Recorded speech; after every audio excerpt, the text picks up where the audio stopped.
Nobody.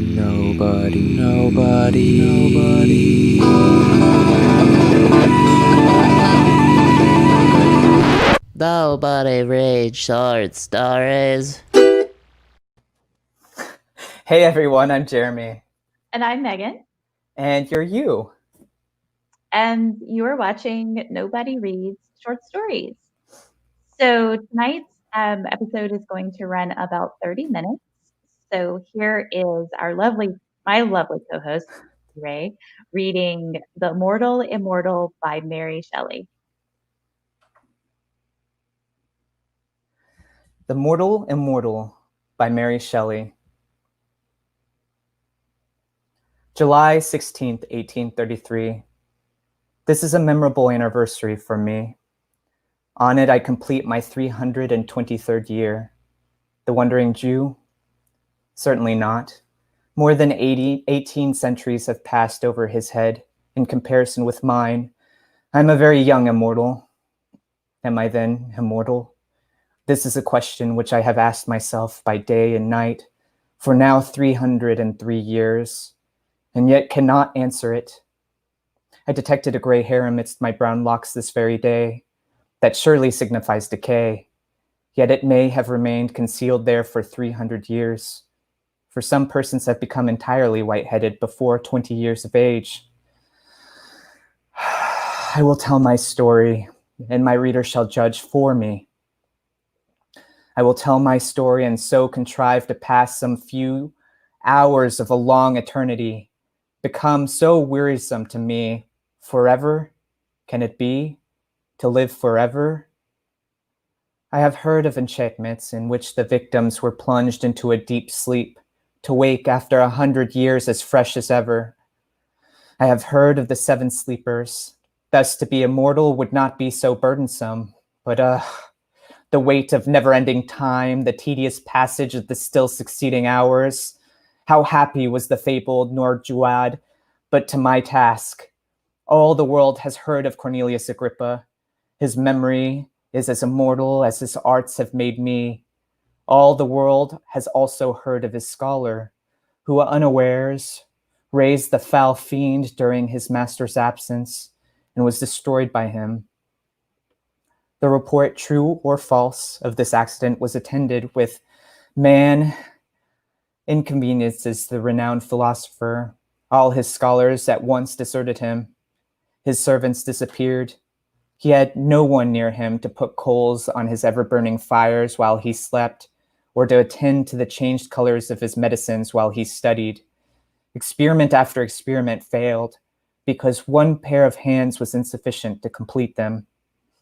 The dark spirits laughed at him for not being able to retain a single mortal in his service. I was then very young, very poor, and very much in love. I had been for about a year the pupil of Cornelius, though I was absent when this accident took place. On my return, my friends implored me not to return to the alchemist's abode. I trembled as I listened to the dire tale they told. I required no second warning, and when Cornelius came and offered me a purse of gold if I would remain under his roof, I felt as if Satan himself tempted me. My teeth chattered. My hair stood on end. I ran off as fast as my trembling knees would permit.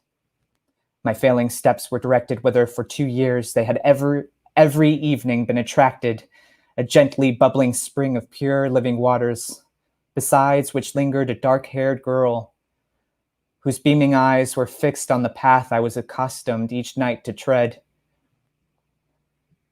I cannot remember the hour when I did not love Bertha. We had been neighbors and playmates from infancy. Her parents, like mine, were of humble life, yet respectable. Our attachment had been a source of pleasure to them. In an evil hour, a malignant fever carried off both her father and mother, and Bertha became an orphan. She would have found a home beneath my paternal roof, but unfortunately the old lady of the near castle, rich, childless, and solitary, declared her intention to adopt her. Henceforth, Bertha was clad in silk, inhabited a marble palace, and was looked on as being highly favored by fortune. But in her new situation, among her new associates, Bertha remained true to the friend of her humbler days. She often visited the cottage of my father, and when forbidden to go thither, she would stray towards the neighboring wood and meet me beside its shady fountain. She often declared that she owed no duty to her new protectress equal in sanctity to that which bound us. Yet, still I was too poor to marry, and she grew weary of being tormented on my account. She had a haughty but an impatient spirit, and grew angry at the obstacles that prevented our union. We met now after an absence, and she had been sorely beset while I was away. She complained bitterly and almost reproached me for being poor. I replied hastily, "I am honest if I am poor. Were I not, I might soon become rich." This exclamation produced 1,000 questions. I feared to shock her by owning the truth, but she drew from it. She drew from me, and then casting a look of disdain on me, she said, "You pretend to love and you fear to face the devil for my sake." I protested that I had only dreaded to offend her, while she dwelt on the magnitude of the reward that I should receive. Thus encouraged, shamed by her, led on by love and hope, laughing at my late fears, with quick steps and a light heart, I returned to accept the offers of the alchemist and was instantly installed in my office. A year passed away. I became possessed of no insignificant sum of money. Custom had banished my fears. In spite of the most painful vigilance, I had never detected the trace of a cloven foot, nor was the studious silence of our abode ever disturbed by demoniac howls. I still continued my stolen interviews with Bertha, and hope dawned on me, hope but not perfect joy, for Bertha fancied that love and security were enemies, and her pleasure was to divide them in my bosom. Though true of heart, she was somewhat of a coquette in manner, and I was jealous as a Turk. She slighted me in 1,000 ways, yet would never acknowledge herself to be in the wrong. She would drive me mad with anger and then force me to beg her pardon. Sometimes she fancied that I was not sufficiently submissive, and then she had some story of a rival favored by her protectress. She was surrounded by silk-clad youths, the rich and gay. What chance had the sad-robed scholar of Cornelius compared with these? On one occasion, the philosopher made such large demands upon my time that I was unable to meet her as I was wont. He was engaged in some mighty work, and I was forced to remain, day and night, feeding his furnaces and watching his chemical preparations. Bertha waited for me in vain at the fountain. Her haughty spirit fired at this neglect, and when at last I stole out during the few short minutes allotted to me for slumber, and hoped to be consoled by her, she received me with disdain, dismissed me in scorn, and vowed that any man should possess her hand rather than he who could not be in two places at once for her sake. She would be revenged, and truly she was. In my dingy retreat, I heard that she had been hunting, attended by Albert Hoffer. Albert Hoffer was favored by her protectress, and the three passed and cavalcade before my smoky window. I thought they mentioned my name. It was followed by a laugh of derision as her dark eyes glanced contemptuously towards my abode. Jealousy, with all its venom and all its misery, entered my breast. Now I shed a torrent of tears to think that I should never call her mine, and anon I imprecated 1,000 curses on her inconstancy, yet still I must stir the fires of the alchemist, still attend the changes of his unintelligible medicines. Cornelius had watched for 3 days and nights, nor closed his eyes. The progress of his alembics was slower than he expected. In spite of his anxiety, sleep weighed upon his eyelids. Again and again he threw off drowsiness with more than human energy. Again and again it stole away his senses. He eyed his crucibles wistfully. "Not ready yet," he murmured. "With another night pass before the work is accomplished.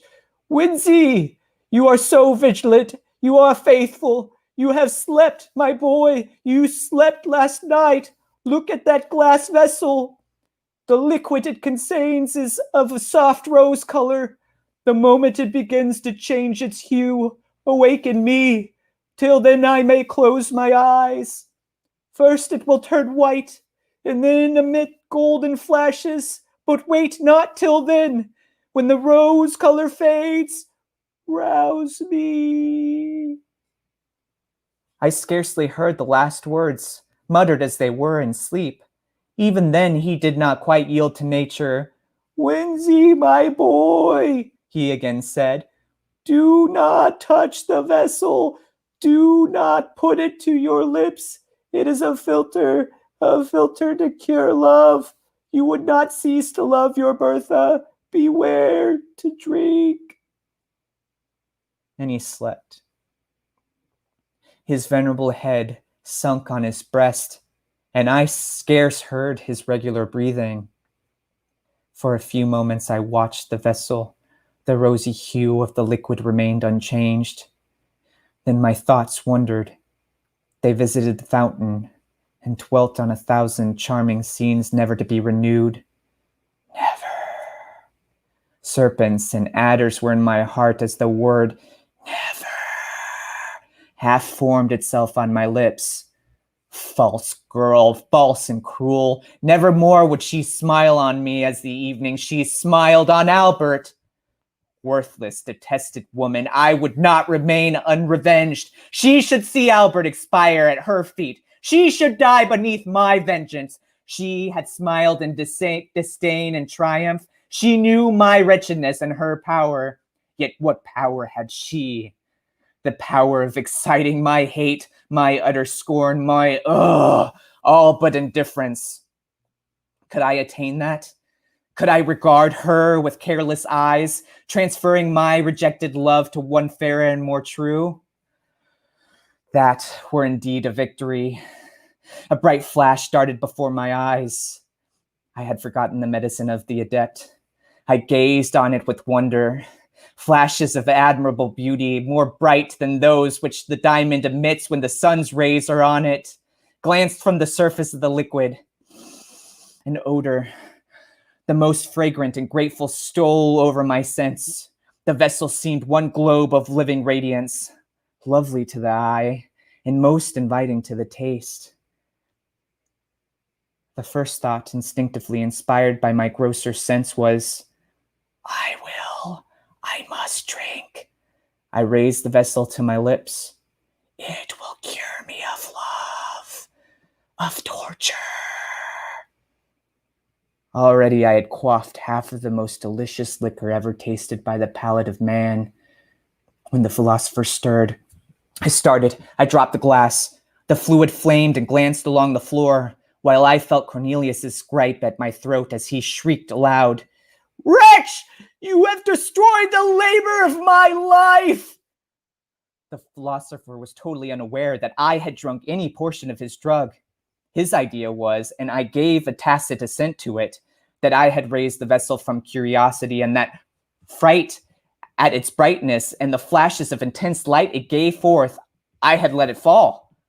I never undeceived him. The fire of the medicine was quenched. The fragrance died away.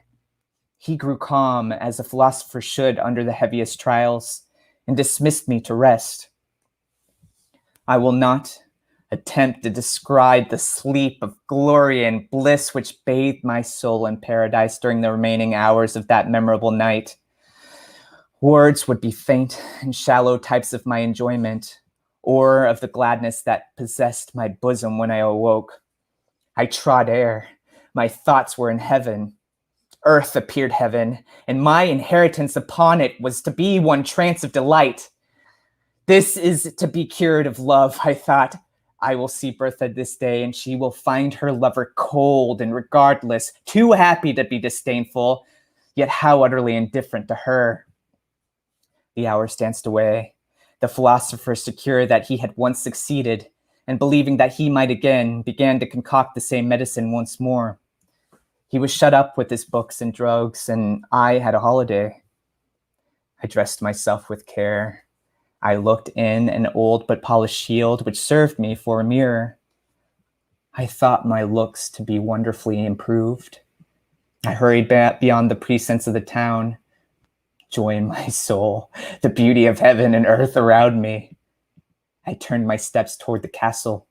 I could look on its lofty turrets with lightness of heart, for I was cured of love. My Bertha saw me afar as I came off the venue. I knew not what sudden impulse animated her bosom, but at the sight she sprung with a light fawn, like bound down the marble steps, and was hastening towards me. But I had been perceived by another person. The old high-born hag who called herself her protectress and was her tyrant had seen me also. She hobbled, panting up the terrace. A page as ugly as herself held up her train and fanned her as she hurried along, and stopped my fair girl with a, "How now, my bold mistress? Whither so fast? Back to your cage, hawks are abroad." Bertha clasped her hands. Her eyes were still bent on my approaching figure. I saw the contest. How I abhorred the old crone who checked the kind impulses of my Bertha's softening heart. Hitherto, respect for her rank had caused me to avoid the lady of the castle. Now I disdained such trivial considerations. I was cured of love, and lifted above all human fears, I hastened forwards and soon reached the terrace. How lovely Bertha looked, her eyes flashing fire, her cheeks glowing with impatience and anger. She was 1,000 times more graceful and charming than I no longer loved. No, I adored, worshipped, idolized her. She had that morning been persecuted with more than usual vehemence to consent to an immediate marriage with my rival. She was reproached with the encouragement that she had shown him. She was threatened with being turned out of doors with disgrace and shame.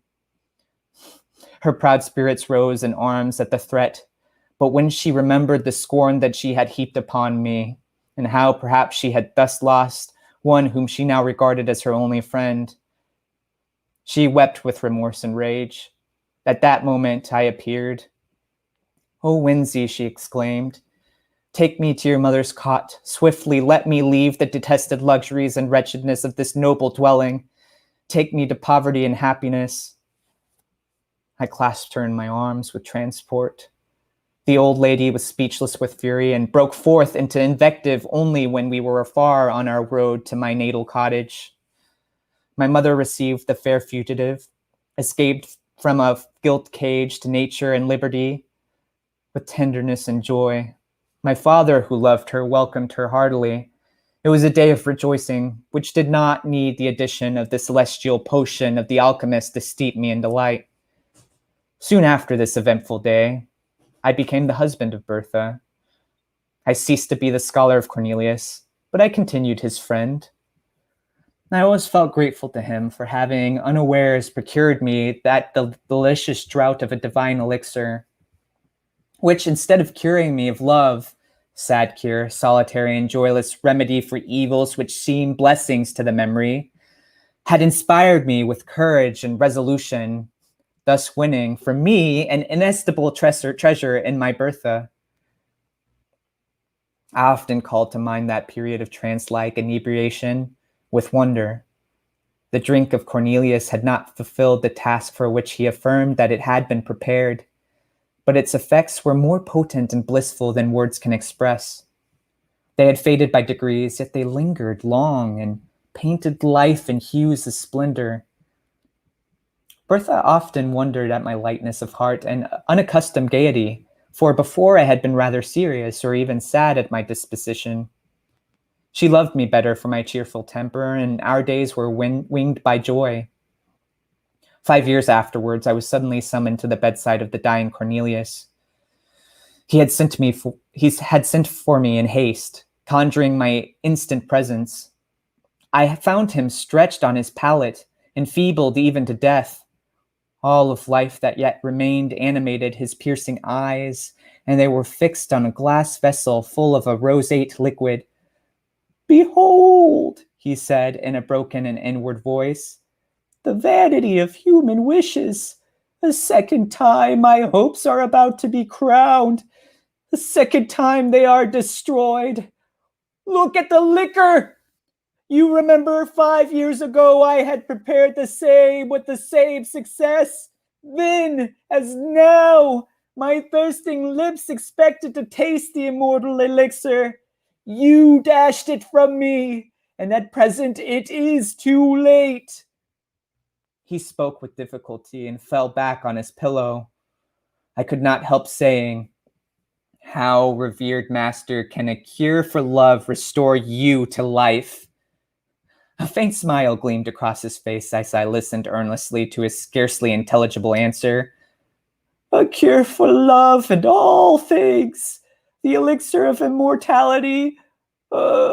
If now I might drink, I should live forever."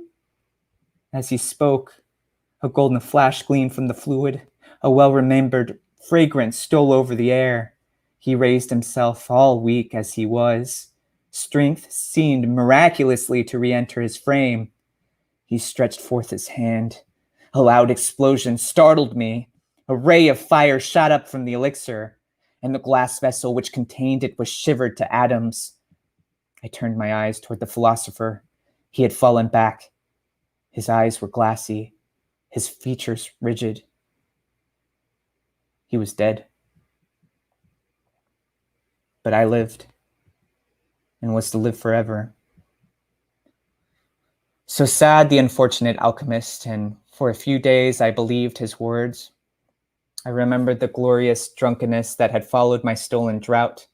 I reflected on the change I had felt in my frame, in my soul, the bounding elasticity of the one, the buoyant lightness of the other. I surveyed myself in a mirror and could perceive no change in my features during the space of the 5 years which had elapsed.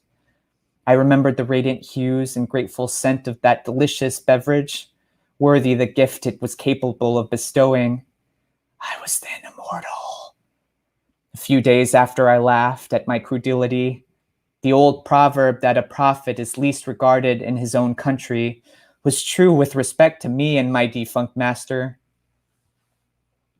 I loved him as a man. I respected him as a sage. But I derided the notion that he could command the power of darkness and laughed at the superstitious fears with which he was regarded by the vulgar. He was a philosopher, but he had no acquaintance with any spirits but those clad in flesh and blood.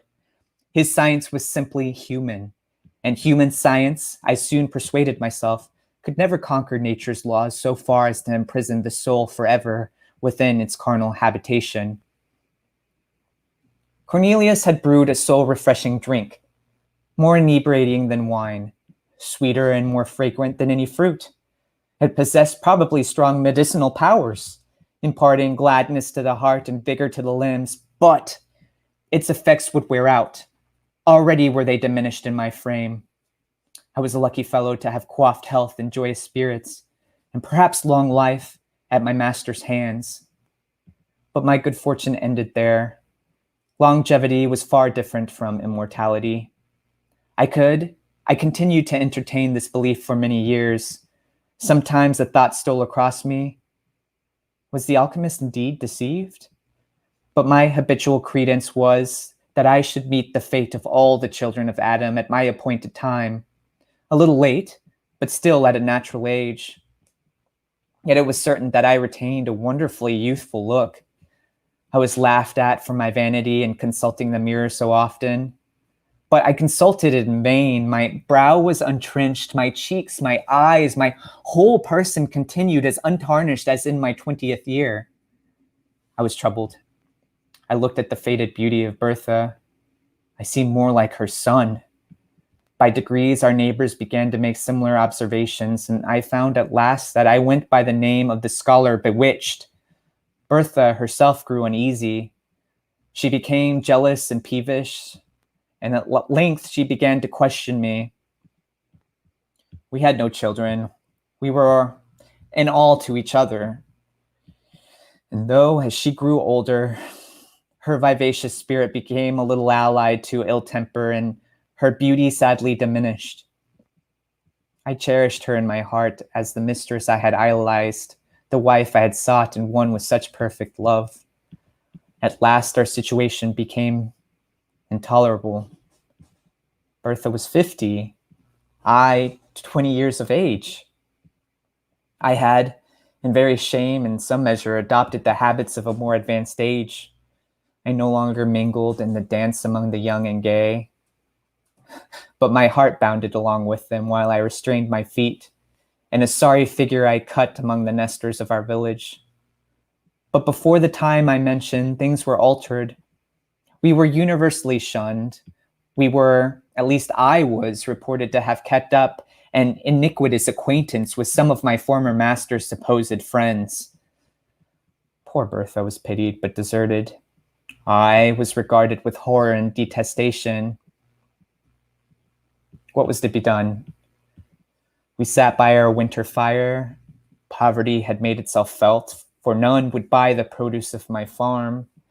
And often I had been forced to journey 20 miles to some place where I was not known to dispose of our poverty. It is true we had saved something for an evil day. That day was to come. We sat by our lone fireside, the old hardened youth and his antiquated wife. Again, Bertha insisted on knowing the truth. She recapitulated all she had ever heard said about me and added her own observations. She conjured me to cast off the spell. She described how much more comely gray hair was than my chestnut locks. She descanted on the reverence and respect due to age. How preferable to the slight regard paid to mere children. Could I imagine that the despicable gifts of youth and good looks outweighed disgrace, hatred, and scorn? Nay, in the end I should be burnt as a dealer in the black art, while she, to whom I had not deigned to communicate any portion of my good fortune, might be stoned as my accomplice.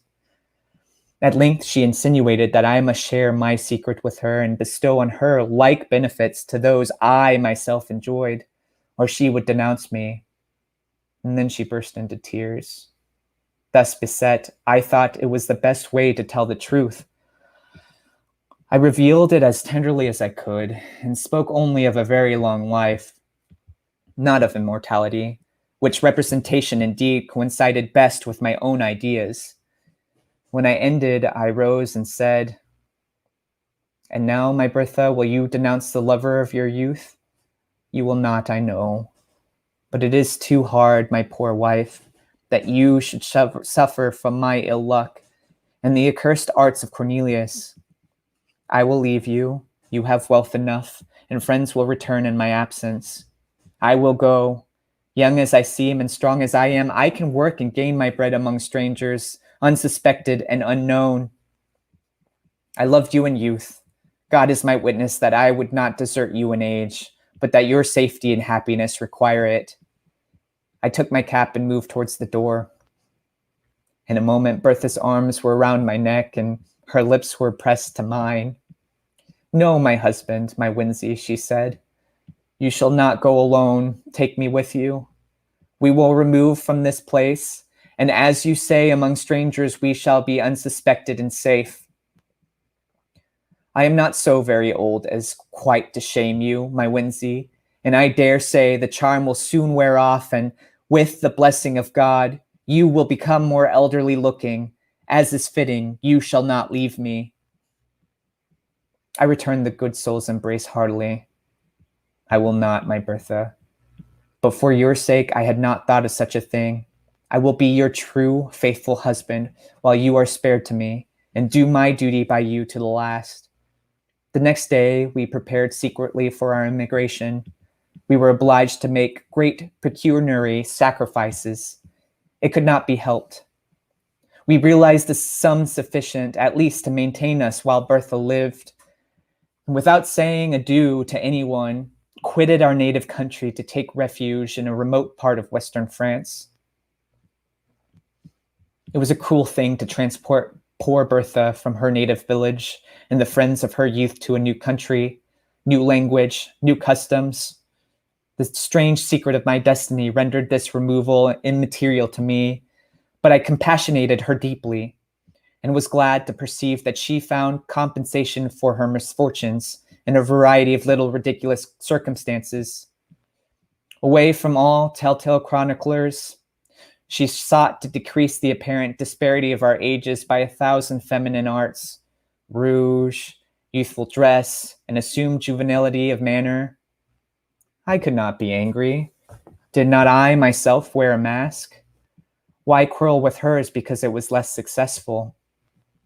I grieved deeply when I remembered that this was my Bertha, whom I had loved so fondly and won with such transport. The dark-eyed, dark-haired girl, with smiles of enchanting archness and a step like a fawn. This mincing, simpering, jealous old woman. I should have revered her gray locks and withered cheeks, but thus, it was my work.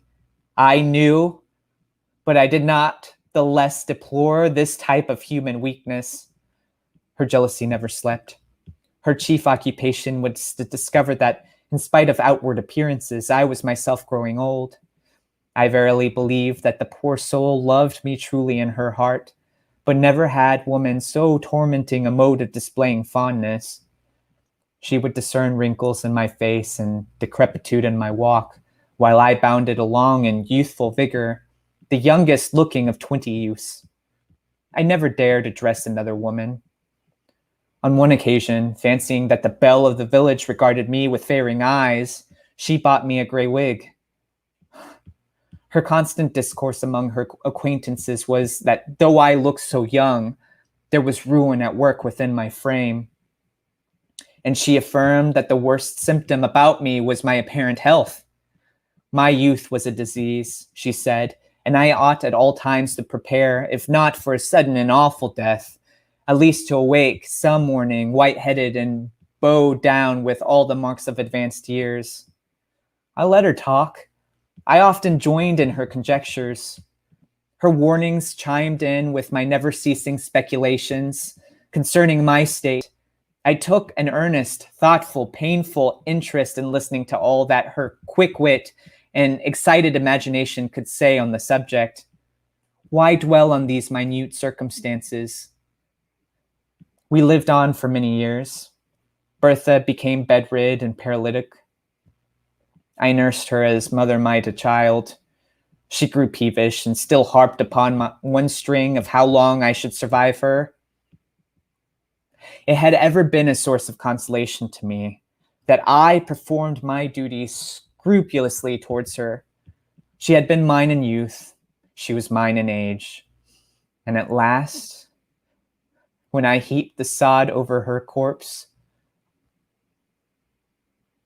I wept to feel that I had lost all that really bound me to humanity. Since then, how many have been my cares and woes? How few and empty my enjoyments? I pause here in my history. I will pursue it no further. A sailor without rudder or compass, tossed on a stormy sea, traveler lost in a widespread heath without landmark.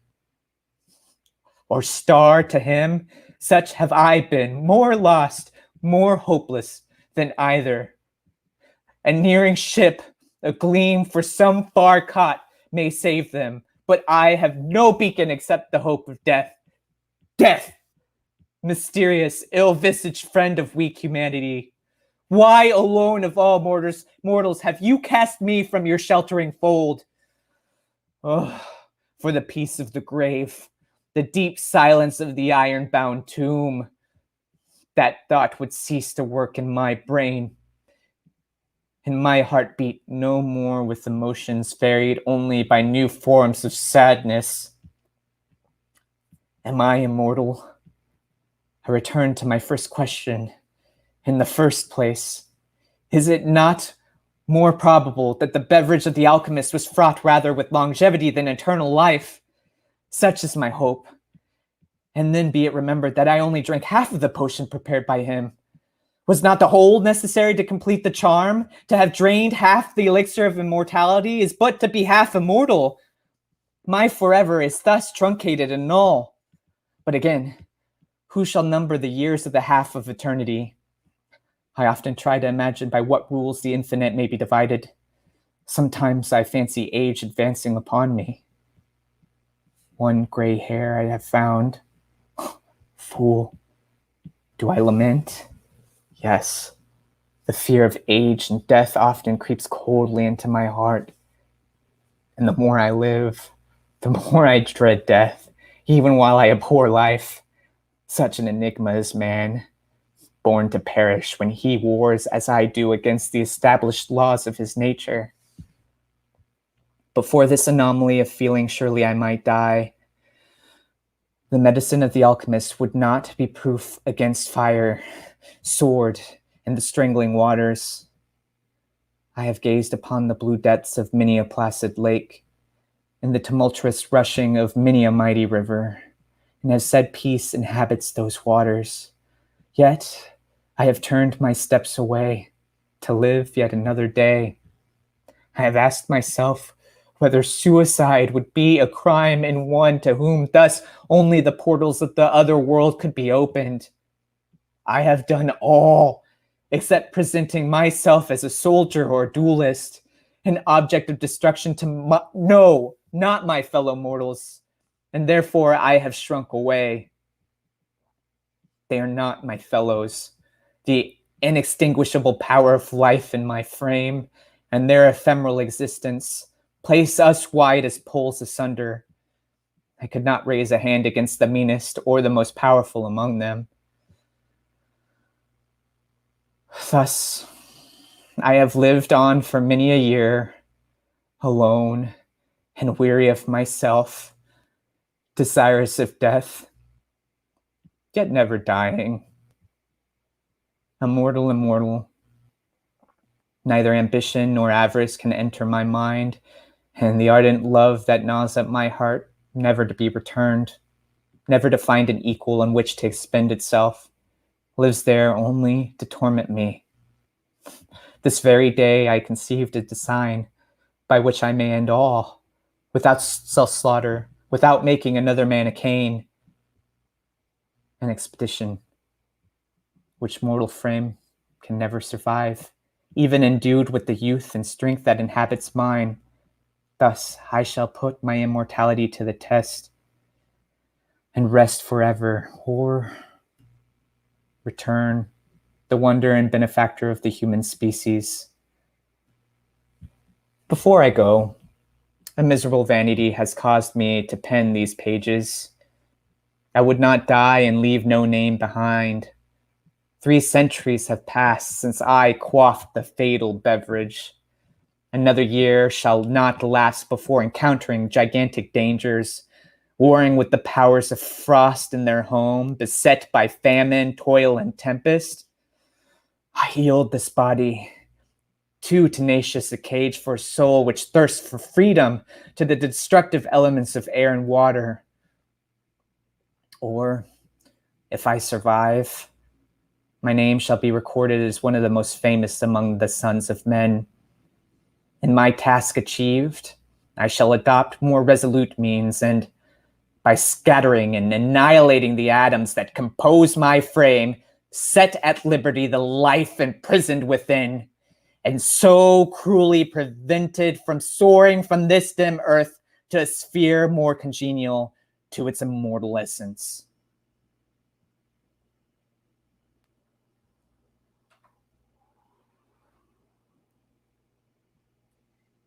Hi, Jeremy. Oh my gosh, that was so good. Congratulations.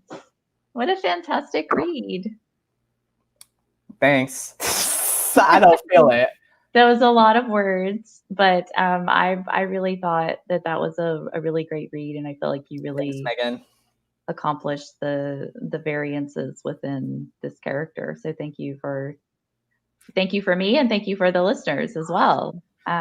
Y'all, Megan's being really nice, but if it was bad, I'm so sorry. It was not bad. It was not bad. Now, classic literature is always a little bit harder than perhaps modern literature. This story was written in 1833, so we're talking 200 years ago. Different cadences, different a whole nother world at that time. So when you're jumping into classic literature, it's not always the easiest path to Oh, understand and to communicate. But I sure, think sure is that way. Like Megan, I had flashbacks of my teacher John Wilson being like, "You must understand Greek and Shakespeare to act," and I'm like, "Shit." well, that's a point, but I think you definitely pulled off. And Maureen says, Jeremy, you are a gifted performer, great reading of The Mortal Immortal, Thank and you, a Maureen. thought-provoking piece. Wow. So thank you, Maureen. Thank you That's for so that. nice. That's really nice. Yeah. So while Jeremy is recovering from this Yes, traumatic please. reading experience, I'm going to just give you guys a little bit of background on Mary Shelley. If you're not familiar with her, she is best known for her novel Frankenstein. And she was married to the poet Percy Shelley, who was among the Romantic poets, Lord Byron and others. So she ran in very popular circles at the time. So Mary Shelley was born Mary Goodwin in Ooh, I like that name too. in 1797. So at in the early 1800s, she was writing stuff like Frankenstein, which was one of the sort of first sci-fi novels of that time. It's just a different sort of genre for people to be writing, and especially young women like Mary Shelley. And she has a bit of a salacious past. Oh, yes, talk A about lot that. of juicy gossip of the time was that at 17 she ran away with Percy Shelley, who was married, and because she was pregnant, and so they ran away to France, and it ended in tragedy. Her first daughter was actually born premature and died in France, and they came back to England once Percy Shelley's wife died from suicide. So it was a very traumatic time, and a lot of tragedy and a lot of death in her very early life. But and even when her husband Percy Shelley passed away, she sort of dedicated herself to raising their son and focusing on becoming a writer. And not only is she the author of many novels, including Frankenstein, she is also the author of many short stories. I found that she actually published about a story a year, if not more, Wow. throughout her career. So she really did quite well for herself. And one more interesting tidbit is her parents also have. She comes from very interesting stock. Her father was William Goodwin, who was a political anarchist of the time. So she grew up in these sort of political anarchist circles, which is Percy Shelley was a part of, and that's how they became acquainted. And then her mother was a hardcore feminist of the time, feminist in the sense of like, men and women should be equal and treated as reasonable beings on equal footing, and was a one of the founding mothers of women's rights and women's movements Crazy. in the 1700s, which I think is amazing that there's been women fighting for our rights for 300 years. So I'm like, yes, ladies, fantastic. That's amazing. So she has quite the interesting past, and I think that's why I think we see some of those themes coming into this story a little bit, like bits and pieces. I was thinking about her mother, sort of advocating for women's rights and for this sort of idea that men and women are equal. And I Megan, feel, yeah. we've been scandalous on our own right. You know what we did? What did we do? Cranky. Oh, well, we don't have Cranky tonight. Oh, Cranky. Unfortunately, Is Cranky... Cranky is not present. I have been broadcasting from Mississippi, for those who don't know. Right. And Cranky is actually not in my possession at this moment. So Jeremy and I are just going to be like babbling on for quite some time, like I've been doing. I feel like I've been talking for like 5 we minutes. just lost all our listeners. I'm just kidding. They're still there. I just scared Megan a little bit.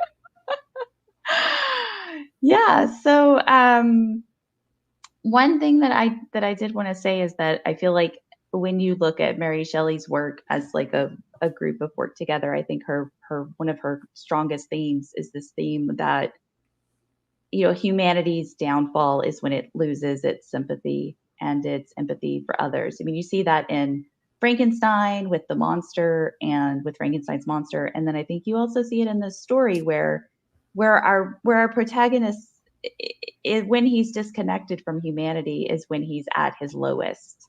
I wish I had my. Oh, I do have my phone. Megan, keep talking. Keep talking Are about you this gonna though. set a timer? No. Keep talking about this because, Oh, like, okay. I actually posted a Mary Shelley quote. That's. Oh no, I just found it. No man chooses evil because it is evil. He only mistakes it for happiness, the good he seeks. Mary Shelley. Yeah. Oh, yeah. I mean, I think very rare. I mean, even though there's a lot of stories about it, I think it's very rare that you see evil people who are pure evil doing pure evil things. Like most people act thinking that they're acting. 97%. Yeah. Yeah. Yeah. I mean, they've justified their actions in their heads and believe they are acting in good faith. And unfortunately, their actions create a lot of chaos. And so I think that's something that we have to really keep in mind. And like I really gravitated toward that theme in this story just because we're at a time where I feel like, you know, I would like to see more sympathy in our world right now and just more compassion as opposed to these individualistic ideas and you know just thinking about ourselves. Like, you know, I was like, it's time to kind of think of community more a little bit now. And yeah, that's my thoughts. That's your thoughts? Well, we don't even need a cranky today. That's about 5 minutes, right? Yeah. Mary Shelley like is known for Frankenstein, but I really did appreciate this piece. I appreciated it more today than I did yesterday when I was rehearsing, when I actually understood the words that were coming out of my mouth. But like she did a wonderful job at like showing a complexity with life that like makes more sense to me. Like once you talk about like how many people she lost in her life, like that's even more poignant. Mm-hmm. Yeah, and her mother actually died right after giving birth to her, so she did not have her biological mother. She had a stepmother that she didn't get along with. So I think she was probably. I mean, I can't speak for Mary Shelley, but I can imagine that they're, you know, seeing her work, I feel that absence in it, you know, wanting connection, wanting to find like that love, that deep love connection and with mixed with compassion and sympathy. I wonder if she felt like that protagonist, just watching loved ones just drift away, you know, and not like, I wonder if she ever had thoughts like that. It would be nice to ask her. Mary, where are you? Mary, where's our Ouija board? Where's our smelling Don't salt? you dare. No, We don't mess with that. We watch too many horror movies, Megan. We know what happens at the end of a Ouija board. That's right, trouble. We don't mess with Ouija boards. But if Mary were here today, I think that's a very good question because she was so young when there was all of this death around her. You know, she was 17. She lost a baby. She lost her husband shortly after that. Man. You know, his wife died of suicide. I mean, she really, oh my gosh, yeah. she really did have a lot of tragedy in her life. And so, yeah, that's an astute observation about maybe she is the protagonist. I like that idea. Well, this was good. I vote. Let's see what the audience says because I know they didn't like Marie Corelli. But like, audience, let us know if you want us to do another one excluding me as the actor. We like if you just want to see another Mary Shelley, please let us know. Because I liked her. I want to bring her back. Yeah, absolutely. And as much as we love doing the stories for these new and up and coming writers and getting their voices out there, we do believe that there's a lot to be gained by going back and looking at these older works and showcasing their work and their lives and sort of reconnecting with what's happened over the last few centuries in writing. Yeah, I agree. Yeah. Two dead ladies. Two dead ladies. It sounds like a song. Two dead ladies, two dead making ladies. waves in the writing world. Yeah, it's a new hit. All right. I think I hear the ghost of Cranky telling us to shut up. Okay. All right. So in honor of Cranky, we're going to be quiet and move along with the show. Megan, do you want to be the one to tell people our cool news? Oh yeah, so we had a really great thing happen this week. Last week's episode of it's a fairy tale by an author by the name of Ellen Ireland. If you haven't listened to it yet, has been our highest viewed episode ever, which we're at like 900 and something views. So we just wanted to give a huge shout out to Ellen and a shout out to everyone who had watched the show. Michelle for performing. Michelle Murphy, our actress, did a fantastic job. So if you haven't, exactly what Megan's saying, you gotta check her witch out. She's just such a great witch. Somebody hire Michelle to be a witch, please. Yes, please. If you're looking for an actress, voice actress, or a regular actress, Michelle Murphy can fill those shoes for sure. So we're very excited about that. Thank you to everyone who watched the show and who's been telling people about the show. We're so thrilled that we are up to 95 subscribers. 5 more and we got our goal. This isn't 5. Y'all, I need to go back to kindergarten. 5 more. Jeremy's holding up both his hands. Yeah, I'm showing up both hands. 5 more. Yeah, so if you haven't I think we're okay with 10 though, right? Yeah. Oh yeah, if we get 1 of 5, that's amazing. So thank you to everyone who's already subscribed. We appreciate your support for us and for these writers and their work. So if you haven't subscribed though, now's the perfect time because we are 5 away from our goal, and you can individually make Jeremy and I and Mark's little hearts just soar and bring so much joy to us if you get us up to 100 subscribers. So tell your friends, tell your family, tell anyone that you know who loves audiobooks and loves listening to podcasts about us, and let them know that we're out there for them to be downloaded on Spotify. We're free. We're on Spotify. We're on iTunes. We're on Amazon. We are on Stitcher. And you can download us onto your phone and take us with you wherever you go. So whenever you need a story, we'll be there for you. And if you have any requests, you can use our social media and be like, hey, I know this short story that you should do. And you can use Facebook, Instagram, or Twitter with our hashtag NRSS. Podcast. Oh, crap. Megan, do you want to redo the hashtag? I just filled it in right there. It was great. Wait, just do the whole thing, though, so that they're not confused because I'm dumb. It's NRSS podcast. I liked how I just filled in for you. I thought that was cool. We're good. We're connected. Okay, moving along. What else do we need? So if you're stumped for holiday gifts, what are you gonna buy Uncle Fred? Well, Jeremy here is making goo eyes at sad eyes at an NRSS podcast. Can somebody sing that song for me, please? So make Jeremy happy. He's sad now, but he'd be really happy if you bought some pillows on our website, nobodyreadshortstories.com. You can find all of our merchandise available for purchase. We have pillows, we have hoodies, we have t-shirts, we have leggings, we have fanny packs, we have socks. We have basically anything that you could want in orange and purple. So we are desperate. Just kidding. We're not desperate. We sound desperate, but we aren't. We sound desperate, but the whole point is to bring you joy and to bring us joy too. Totally. So please check out all of that. Also, if you want to learn more about my individual work, you can go to my website, meganamorrison.com, and sign up for notifications for anytime I post something new. And Jeremy, you could do the same with me, but don't use Megan's website. I got my own. I'm an independent boy. Mine is jeremyraystories.com. And then you think that I had this memorized. I just blanked.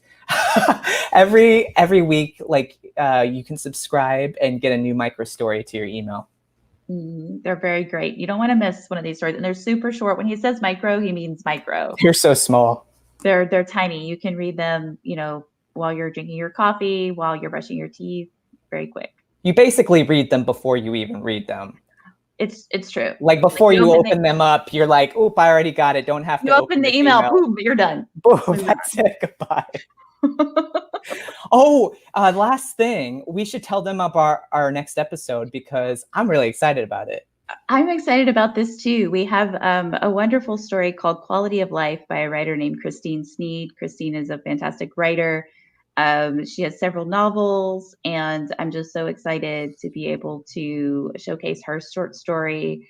It's please make sure that you tune in next week because really good. You do not want to miss the story. And we have Michelle Murphy coming back to perform it. So if you enjoyed Michelle's performance of last week, then please come back for a very different story. But I know Michelle's going to kill it. Thank you for listening to this. I promise it will never happen again. Thank you, everyone. I appreciate you sticking it out where we're just rambling on because we don't have Cranky. Bye. We love you. Bye. No one reads short stories anymore. I really don't know what they're written for.